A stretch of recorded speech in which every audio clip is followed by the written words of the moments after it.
పవన్ కళ్యాణ్ లాంటి వ్యక్తి మైక్ ఎత్తుకుంటే ఊగిపోతాడు. ఆడవాళ్ళకి అన్యాయం చేస్తే రోమము పీకేస్తాను, వాళ్ళ తలరాతలు మార్చేస్తాను, వాళ్ళ చర్మం ఒలిచేస్తాను, వాళ్ళ చేతిరాతలు మారుస్తా అంటాడు. ఈరోజు ఏం చేస్తున్నావు పవన్ కళ్యాణ్ అడుగుతున్నాను. ఈరోజు నీ పార్టీలో తప్పు చేసిన వ్యక్తుల్ని నువ్వు శిక్షిస్తుంటే ఈ పరిస్థితి వచ్చుండేదా అని అడుగుతున్నా. ఎప్పుడు జానీ మాస్టర్ తప్పు చేశాడో ఆ రోజే నువ్వు అందరికీ స్ట్రిక్ట్ గా వార్నింగ్ ఇచ్చుంటే కిరణ్ రాయల్ అనేవాడు తప్పు చేసుంటాడా? అదే కిరణ్ రాయల్ అనేవాడిని నువ్వు శిక్షించుంటే ఈరోజు వినూత్న అనే ఆవిడ తప్పు చేసి ఉండేదా?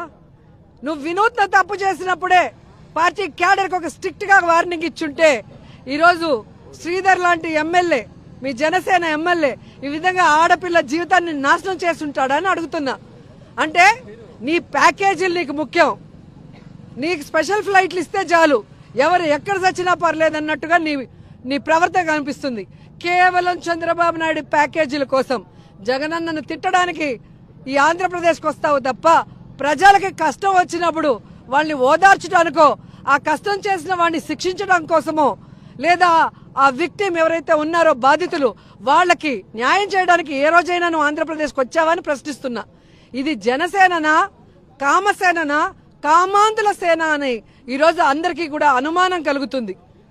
అసలు అంత అశ్లీలంగా ఒక వాట్సాప్ వీడియోలో ఒక ఎమ్మెల్యే అంత జుగుప్సాకరంగా బట్టలు లేకుండా ఆయన చేస్తుంటే ఆయన అమాయకుడు అంట.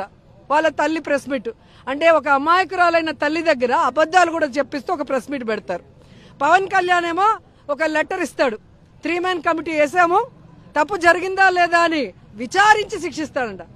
వీడియోలు ఆయన చూస్తానంటే ఆయనకు ఒరిజినల్ పంపిస్తారు బ్లర్ లేకుండా, చూసుకోమని చెప్పండి ఆయనకు అంత ధైర్యం ఉంటే. అండ్ ఈరోజు జనసేన పార్టీకి పెట్టి అందరికీ ఏదో ఉద్ధరిస్తానని చెప్పి నీ పార్టీలో ఉన్న వాళ్ళే రేప్ చేస్తుంటే, నీ పార్టీ వాళ్ళే మహిళలకు మోసం చేస్తుంటే ఏమి చేతగాని దద్దమ్మ పవన్ కళ్యాణ్ అసలు డిప్యూటీ సీఎం గా పనికిరాడు. ఆయన కూడా రిజైన్ చేయాలని డిమాండ్ చేస్తున్నాం.